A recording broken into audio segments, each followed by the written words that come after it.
Hi, Marcus here again. Lecture 13, part 1 we could say, though I've not numbered it or anything as you can see. We're actually going to spend the time today going through past DNA tests to give you a sense of the globality of humanity's DNA and where we fit in sort of micro levels. We've actually got 2016 and 2017's DNA here to explore. The individual's DNA that we'll be looking at, they gave permission for me to use this in class and to show it. So, and they signed their life aways on some piece of paper, but hopefully they never asked me where the pieces of paper are because I'm not sure at the moment. But might have to find them in a if I ever got sued.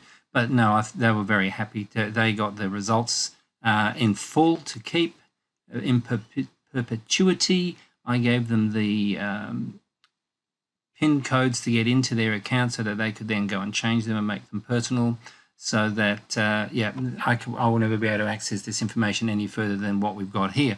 And this was already shown in a 2016 or a 2017 lecture like this one, which was recorded and made available to all and sundry. So I had a bit of fun crossing out 2016 and writing 2020 here. I've got two tests to work through here. The genographic test is ultimately my preferred test for World History 140, simply because it goes into the very deep past. It's a deep DNA test. The more topical and more personally interesting is the Ancestry.com, which is going to be looked at next. That was the 2017 test.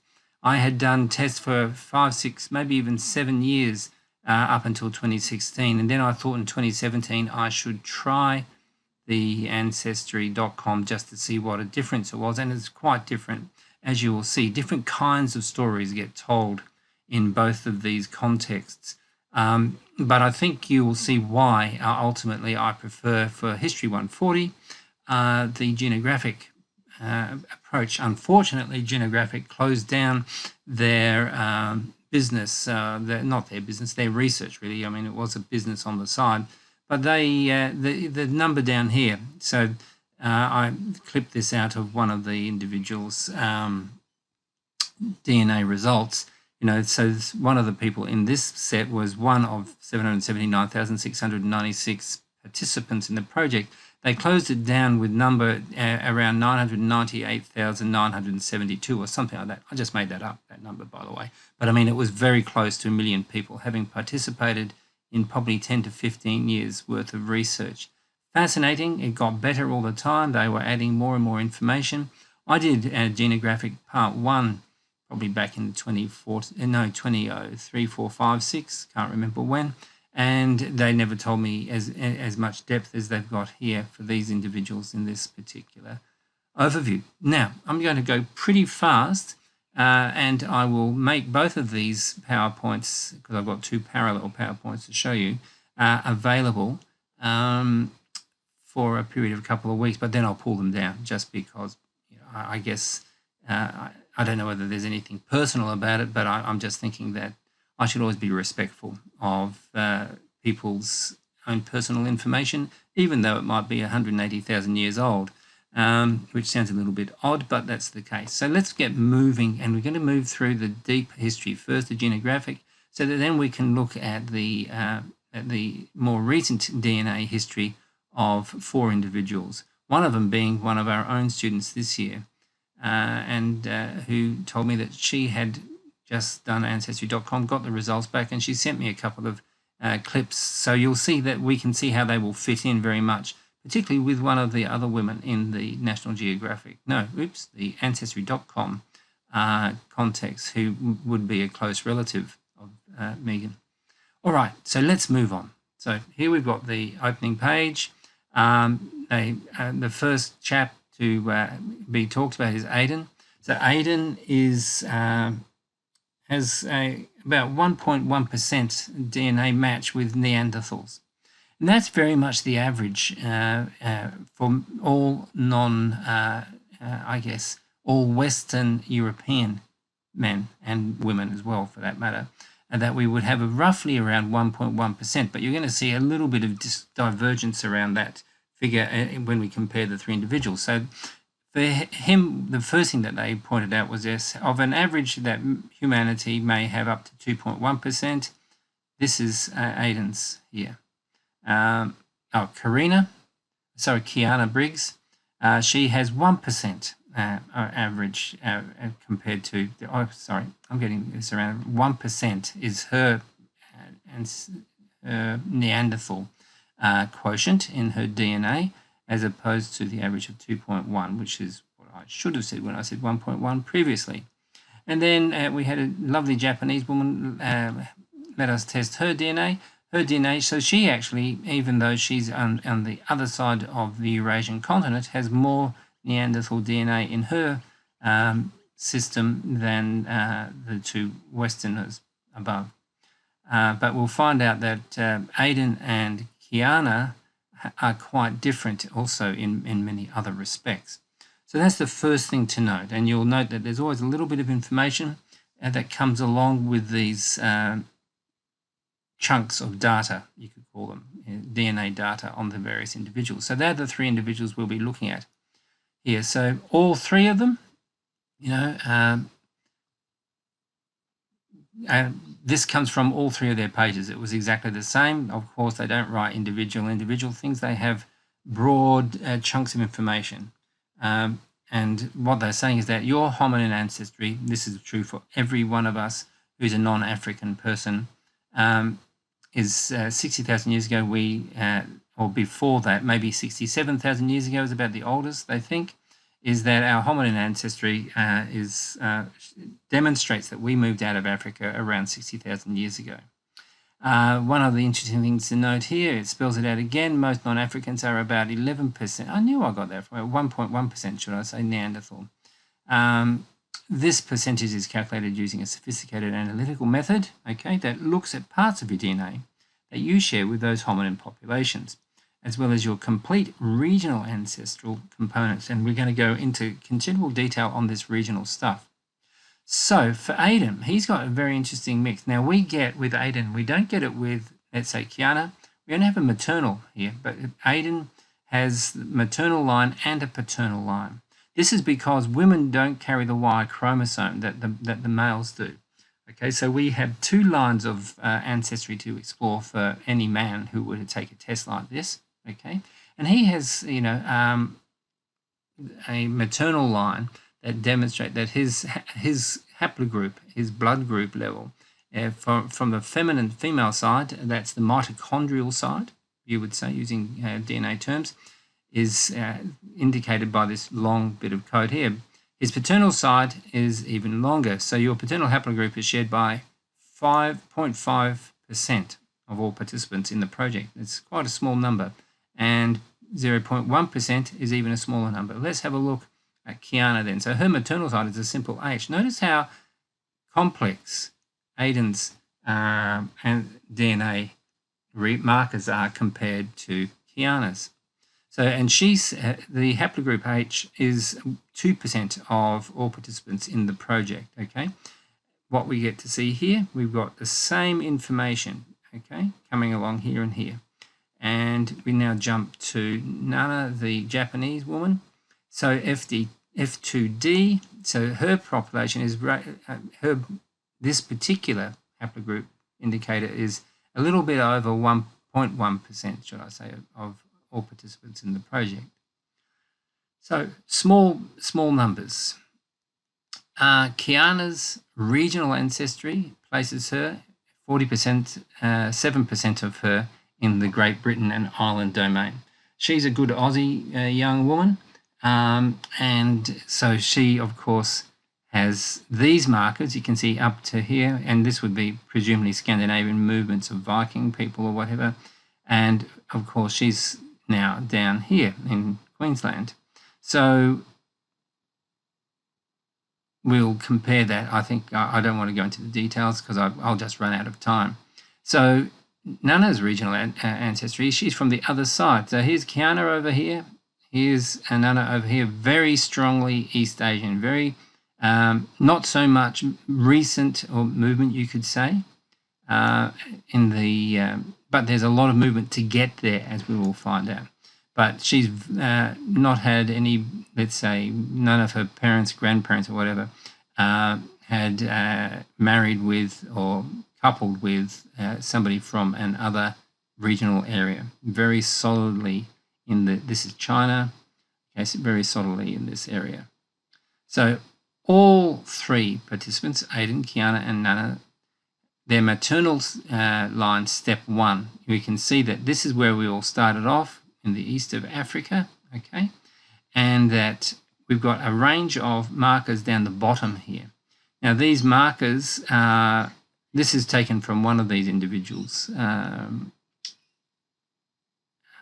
information page, okay, and it takes us through the movement of these individuals out of Africa, but this is common to us all. This is exactly what I got 10 years or more before they did. So, and you can see, oh, I know this is Aden's, you know, I can tell because it's got both maternal and paternal lines here.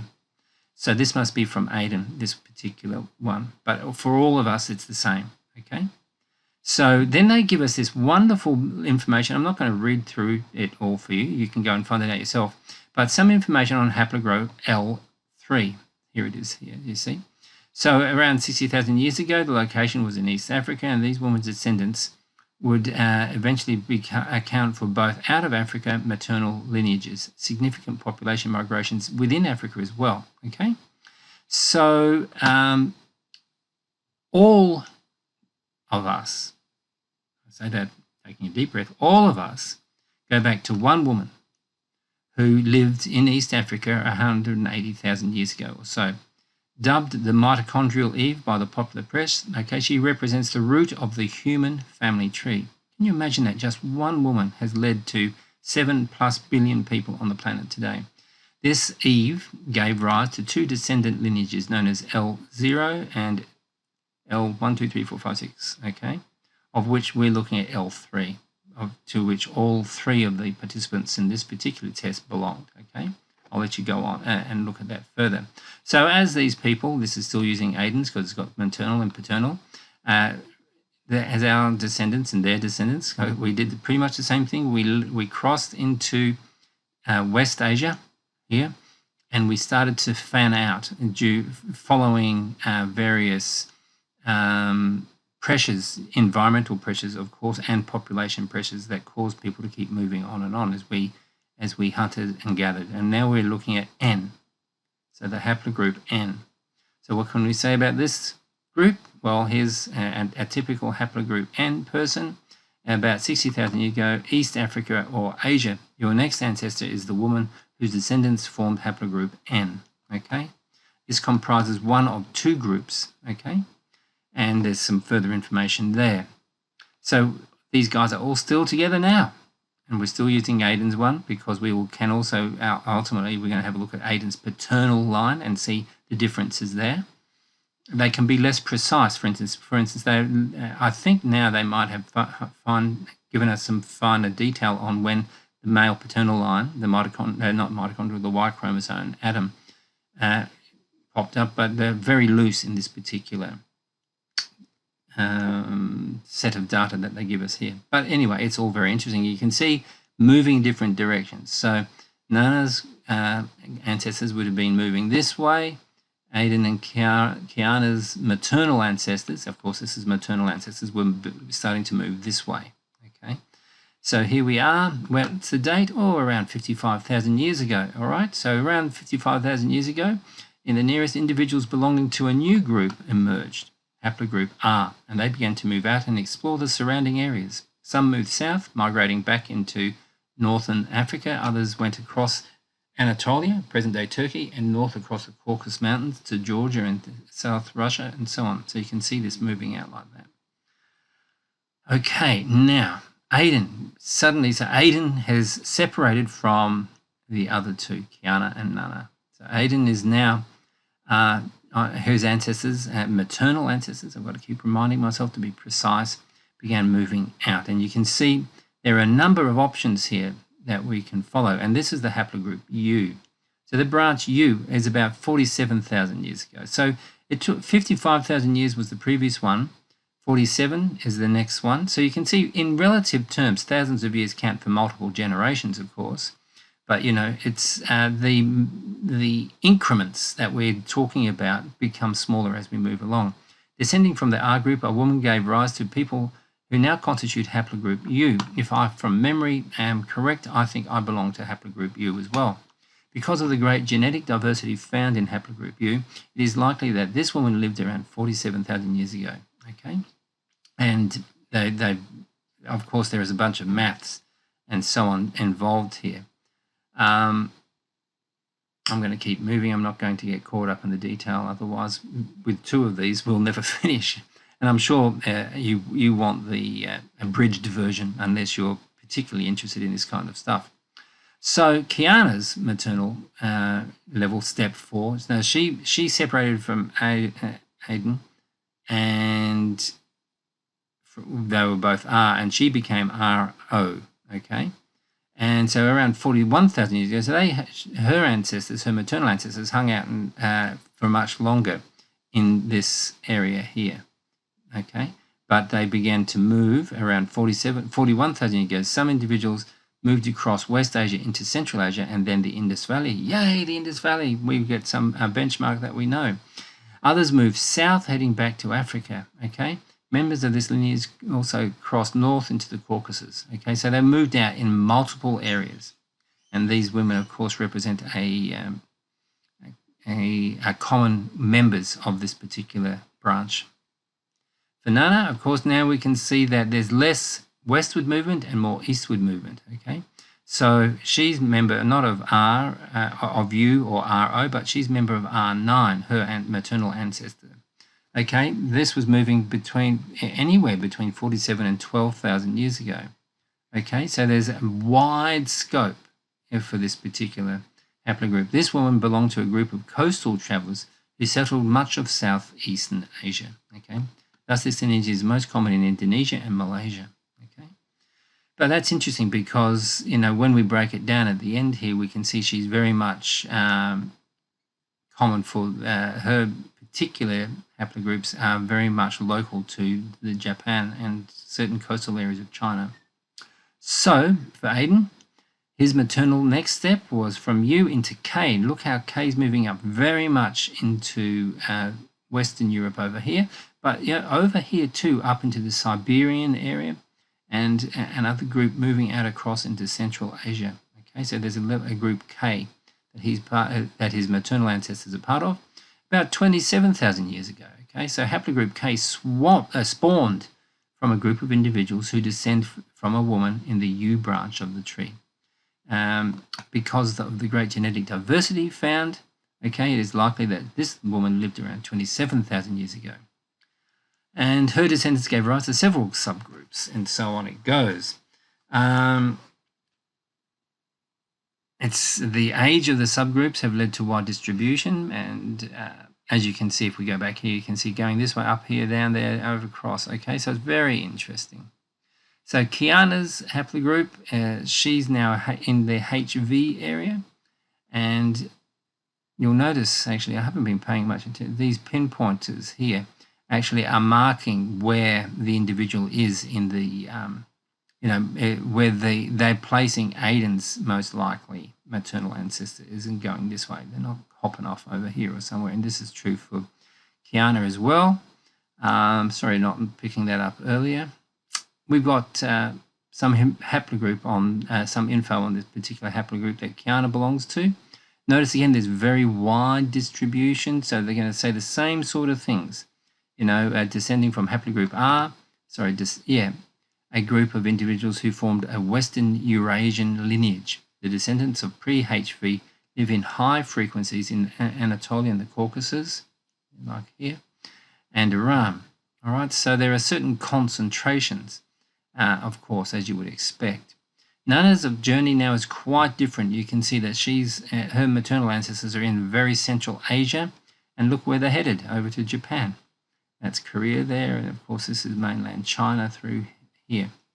So, but another group went down into the Malay Peninsula and so on, which is what they intimated earlier. Now I've highlighted that in the actual image before I cut it and put it into here. So haplogroup F, again, a wide distribution. It's in Central Asia. I highlight this because it's about 5% of this population are in both Korea and Japan, which is, of course, where Nana comes from. So Kiarna's maternal next step was across up into the UK and into Central Europe here. And now we're at haplogroup H, okay? And branch H is about 28,000 years ago, sorry. This wave of migration into Western Europe marked the appearance and spread of what archaeologists call the Aden culture, a culture distinguished by significant innovations in methods of manufacturing tools, standardization of tools, and so on. Okay, so very early on, I love these. This is the heat map. So this heat map shows maternal concentrations for Aden this time of this lineage that we've been describing here for Aden. So this gives you a sense that Aden is not a Pommy in any sense of the word, not a Brit, other than perhaps in a generation 2 or 3 in terms of layering, but none of his maternal ancestors have any element of the kind of DNA markers that you'd find in Kiarna's group, for instance. So in Kiarna's group, look how different that is. So Aden is more regionally specific and local, widespread here for Kiarna, and they've taken out the little red marker in this particular case. And for Nana, look how different that is here.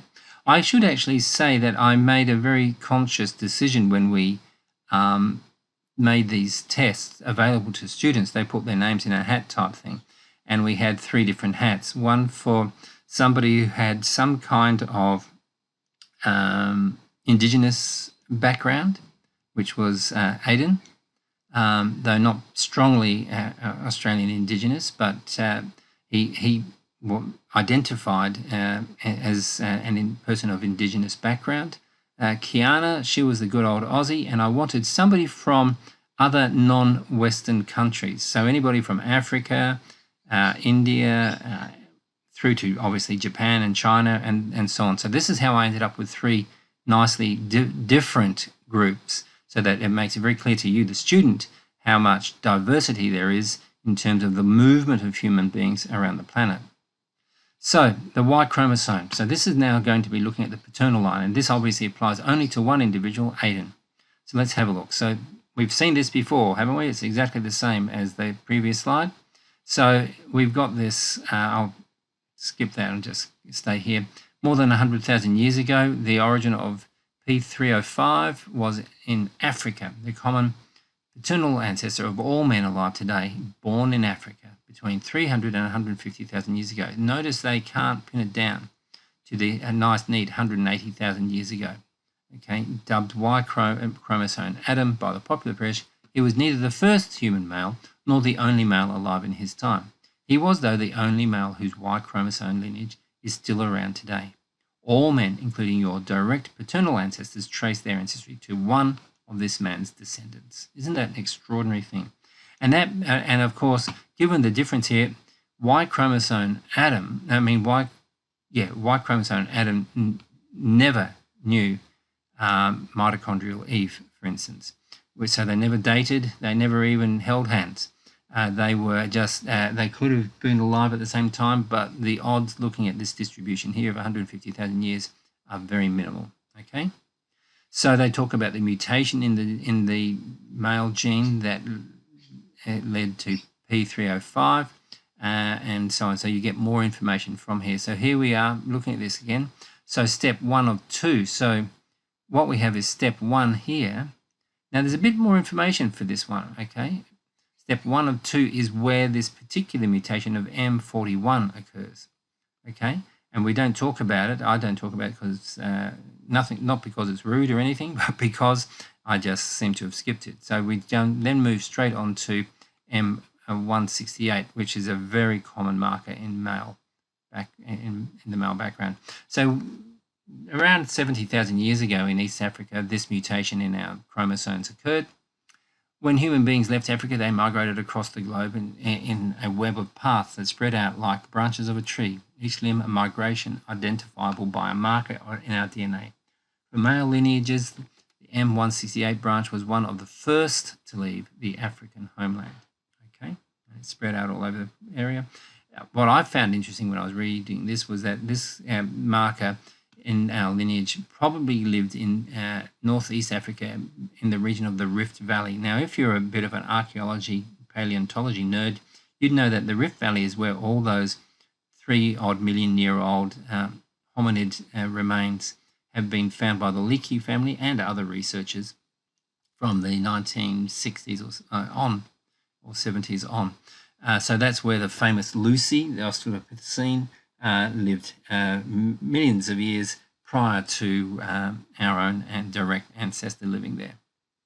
So Adam's paternal ancestors then moved down this way and out this way, and you can see there's the marker there to say this is where we're starting from.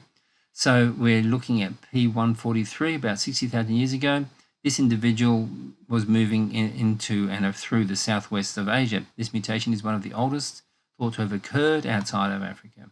Therefore marks a pivotal moment in the evolution of modern humans. And of course, they moved along the coastlines, and this is why it's important, is because Australia, actually the P143 Australian Indigenous people have this marker, and many of them have this marker in their own genome. So look at that. So a huge amount of movement there for the M578.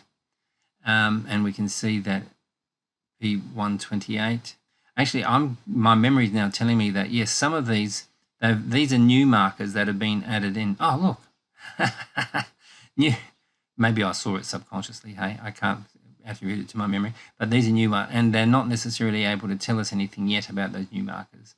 So here we are with P128. You can see this is the kind of person that represented by that particular genetic marker. The next male ancestor in your lineage, Aden, was a man who gave rise to this P128, a marker found in more than half of all non-Africans alive today. This man was born about 45,000 years ago in Central Asia. Okay. Moving on, so coming down, moving out and across now. Oops, here we are. Step 7, step 6. I'm just making sure I didn't leave anything out there. So here we are. This is, I actually typed this bit in. Obviously, there was too much large chunks of text there. It makes it easier. You can see that Aden's paternal ancestors moved across here into Spain and through Central Asia. The Paleolithic ancestor was founded. This lineage lived a nomadic lifestyle. His descendants include 2 major descendant branches that today account for most European men. Okay, so there it is. That's the same one again. Step 8. And we're up here at M417. So it's a bit of a rush, but it's just today. It's just the way I always read these things. It's a bit ad hoc.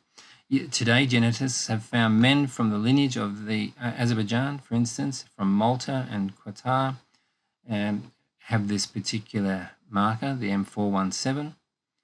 Okay, step A9. This is relatively recent, 12 to 19,000 years ago. 25% of the male population of Iceland, for instance, have this particular, Iceland is out here, particular genetic marker. So what can we say? Well, this is the Y chromosome heat map for Aden, showing a range of positions. He did not have any Indigenous Australian, paternal or maternal background, but he had a strong amount of this Central Asian, as well as here over in Borneo and parts of Indonesia and so on. And there's some English possibilities there as well, British possibilities. But actually, if you remember his earlier, his mitochondrial haplogroups were very much centered around here and not over here at all. So the heat map for the M17, this breaks down, it goes into a considerable amount of detail on Aden's background. Of course, it's generic in the sense that this applies to anybody who's actually got that haplogroup working. So this next step of our journey is a map showing the frequency of your haplogroup. Okay, so the closest haplogroup in your path that we have frequency information for in it. So in indigenous populations from around the world, providing a more detailed look at where your most recent ancestors have settled. Okay, so this is why Aden was able to nominate himself as an indigenous person. But, let's wrap it up so that I can show you the second one. I'm going to check my time too. So Aden, here we are, a breakdown. So the general person from Great Britain, from England, has a haplogroup split like this. That shows you 69% Brit, okay? So interestingly, he was 78% Brit. That must be that last haplogroup, the male side, because the female side wasn't anywhere near there, and 21% from Western and Central Europe. Whereas Aden's second population group would be the Irish. That's the Irish, and that's him. Still more, 21%. So there's that and that comparing there. Kiarna's one, she'll only have one, I think. And no, that's right. I see how they've broken it down. Yep. So her first major reference group would be like, general Brit, broken down like this. This is the same as shown for Aden. 47%, 26%, some from Southern Europe and so on. So this is her basic genetic breakdown. Okay, her second reference group was, again, let's compare. So, yeah, so this isn't changing. You'll notice that her genetic breakdown stays the same, but they're saying, well, let's have a look at compared to the Scots to the English, for instance. If we go back and we look at Aden, he's got some Irish and he's got British. Yeah. So I'm a bit bemused. I can't remember Aden's face as to what was going on there, but as to how he got into that other group. But it made sense to me at the time. But 2016 is a few years back. I'd love to go back and ask him and find out. So here's Nana's. Look, she is 99% East Asian. The Japanese, East Asian, 89%. So her mitochondrial, her maternal background is very solidly Japanese. Here's the Korean, East Asian, okay? So to me, that's very interesting, and there's stability, and this is very unusual. I don't remember us having any other students who have such a stable genetic background as that. So that's the end of that particular one. I'm just going to jump out of that now. Come on. Okay, here we go, we're out. And I'm going to jump up here. I'm going to jump over to the second one. So, and I'm going to make that bigger. Also going to check the time. Okay, so I need to zip through this a bit faster. Looking at the Ancestry.com. So we had a young woman from Nepal, Utsah. This was her breakdown. So the Ancestry.com focused really on the last 10,000 years, maybe, particularly the last 2,000. They don't really, actually more like 2,000 years ago. So the last 2,000 years of genetics is what that's looking at. So this is the ethnicity estimate for Utsah. So Asian, South Asian and East Asian is by far the bulk of her DNA. This is kind of like heat maps for Utsah. We can see that there are genetic concentrations. They give you a breakdown like this, less than 1% to do with America, of course, and there's a little bit of Pacific Islander possibly there, 5% Melanesian in her background, but mostly 40, 39, and 15. 40, 39, and then they break down the other regions, right? They give a distribution map. So this is Nepal here. So you can see that there's the distributions indicate the basic areas in which her ancestors drew upon. The overview, okay, secluded by the Himalayas and the East, the Indian Ocean, Southeast Asia, has largely been a region unto itself, okay? That means, but the very first migration of the modern humans called out of Africa is thought to have followed a southern coastal route. Those migrants would have trekked along the outline of the Indian subcontinent and then farther east into Southeast Asia, eventually reaching Australia. Okay, so there's a bit of a breakdown there. This is the overview showing the movements of the out of Africa DNA down this way and across there, up there, and so on. The breakdown in incremental is very specific, but really doesn't change much. 40%, 39%. The whole point of Ancestry.com is to actually locate living ancestors today and to confirm your essential regional orientation in your genetics. Okay, so obviously Utsah is we know she's from this area, but you can see that her DNA markers are spread much further afield. So family connections, that one of the things that Ancestry.com do is they suggest that you've got relatives. So they found one relative, and I think he was possible range 4th to 6th cousins. Okay, and they placed predicted relationship is here, and of course these people can contact one another if you wish to track them down. So Dwayne was our second student. He was a person of Melanesian background, okay, and that's why he would have been in there. So 16% and 49% other regions. So Dwayne's, I can remember this, it's huge, it's all over the place. So here he is. He's got 12% African, 1% African, 12% Asian, and 52% Brit, a European, should I say, the breakdown, and he's got a strong slice of Pacific Islander. So 13 ethnic regions. Okay, this is the Melanesian region that Dwayne's, some of his immediate ancestors come from. The Melanesian region includes, there's a bit of information there. The Melanesian range, 31 to 37, they give a sort of a Likert scale there for that. Interesting fact that there was a blonde hair seemed to emerge, they say, independently to the blonde hair that's found amongst Europeans. Comparative analysis, there's Dwayne, is typical native of Melanesia, okay, is like that, 100%, up to 100%. And as you remember, he was about 35, okay. You can see there are comparatives here as well, examples of people native to the Melanesian region, which they will have drawn presumably randomly. And the rest is this breakdown here, showing that this is Dwayne's European ancestry side. Okay, so family connections, they found 44 fourth cousins or closer. That's a good amount. And these are photos of some of the people who've also had their DNA matched. And Dwayne may well now, if he kept this account alive, put his own face up there. These people would have added their own photographs to that.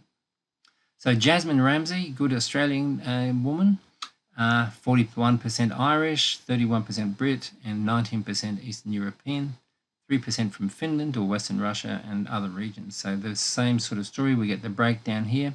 Essentially, this is a heat map. This one is actually very similar to what you would get presumably for our own 2020 student, Megan. This is probably what yours look like. Though you, I don't think you only sent me 2 snips of these kinds of things. So it'd be worth comparing your own personal ones to these in future. They give, Ancestry.com give us interesting historical information like this. Some of this image was sent to me by Megan, but I didn't use it because I was already using it here. So Megan is a good Celt, hailing, as one would say, from over here. So this is the Celtic migration. And of course, this is the Hallstatt group here. Well, why do I say, of course, you guys probably don't know the Hallstatt group, but I've been interested in Celtic stuff for, 3 decades or so. And the Hallstatt group is a very famous group of Celts who developed very clear aesthetics, built beautiful weapons. They were iron. They brought iron across into Europe, the Celts essentially, and this group, the Hallstatt group, very famous for that. Oh, and the Bronze Age as well. Bronze Age. Oh, maybe it was the Bronze Age Hallstatt, and it was iron that came after. I think I got that wrong. Delete. Bronze Age Hallstatt. Okay, so they were Bronze Ages, but the Celts did bring from over here into Europe, but obviously later than this Holstein population. So Jasmine, okay, Jasmine's typical one. So she's for a native of Irish background, she's 41%, but the average Irish person would be up to 95% of Irish DNA. So Jasmine obviously has a lot of other things going on in her background. So there's a bit of info on the Germanic invasion of Britain. They're 41% Ireland, so that we get another breakdown, and we get these interesting concentration here of these little orange dots, showing that there's they mark certain elements that are common to Jasmine's background that actually are also being found in the south of England. Okay, this was intensification. They attribute it to the Industrial Revolution, which was only a couple of centuries ago. So, and they tell us all about it here. And they talk about genetic journeys. So this is Jasmine's ancestors would have been one of these lines, presumably coming across over to Australia. So Jasmine's family connections, there she's got heaps. I wonder if she ever tracked any of them down. We'll never know, of course.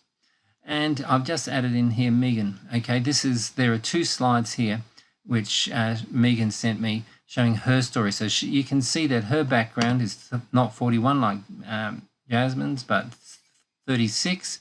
But they've actually honed in right onto Inishowen, which is right over there, and we get a close-up of that in a moment.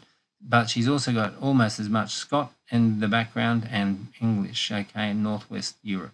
Small amounts of these others. This is the area of greatest concentration, the community of Donegal, okay, famous place, Donegal. And I wonder if you're going to go trooping off there, Megan, to see it.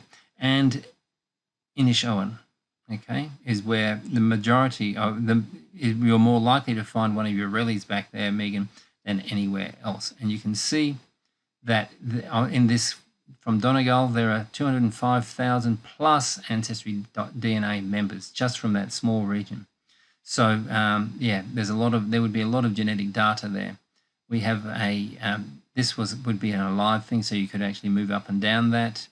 But of course, this is a screen snip that was sent to me by Megan, and this is the end of the story. So I want to thank you very much for that. Hopefully it was interesting, because the whole point of me running these, and it was very successful, was to actually have students in the room that embodied the kind of global citizenry story that we've been talking about. But I will sign off there, and this will be up for you in the next day or two, of course. And I hope that you have found some of this interesting. I constantly get sucked into it. Love it. So thank you. Take care. Bye.